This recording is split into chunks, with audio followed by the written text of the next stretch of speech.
Хималай кофлет ханиалганы сироп. Монгол улсад тэгээс 9 насны хүүхэд жилд дунджаар 7-оос 10 удаа амьсгалын замын халдвар тусдаг. Сүүлийн 2 жилийн дунджаас харахад хүүхдийн амбулаторийн үзлэгийн 60.2%, стационар эмчилгээний 68.8%-ийг амьсгалын замын өвчлөл эзэлж байна.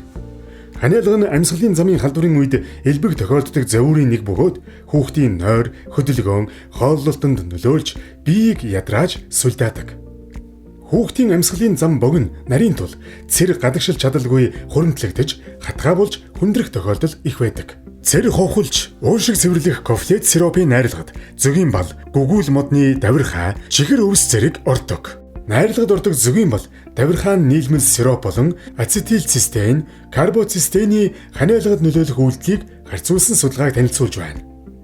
Сүүлийн 7 хоногийн хугацаанд ханиалгасан завууртай 2-5 насны 150 хүүхдийг 2 хэсэгт хуваан судалгаа хийсэн байна. Эхний хэсэгт зөгийн бал, давирхайтай сироп, нөгөө багт карбоцистеин өдөрт 3 удаа 4 хоногийн турш уулгав. Судалгааны эхэнд хүүхдийн ханиалгын давтамж, ханиалгын хүндийн зэрэг, ханиалгын завуур, хүүхдийн болон эцэг эхийн нойр зэрэгээр 7 оноод Ликертийн үнэлгээг ашиглав. Оноо их байх тусам завуур их байхаар үнэлв.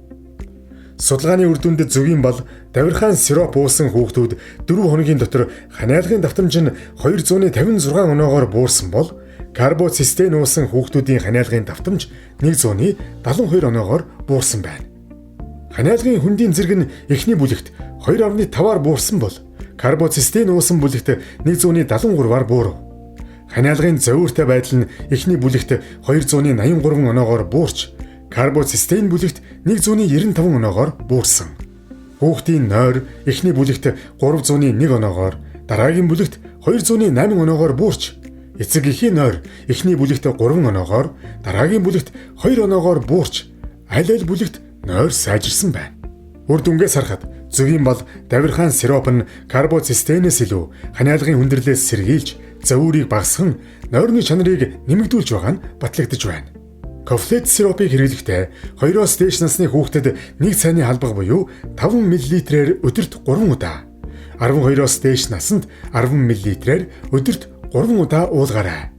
Мөн сиропыг 50 мл усанд шингэлээд уулгаж болно. Хималай кофлет ханиалганы сироп.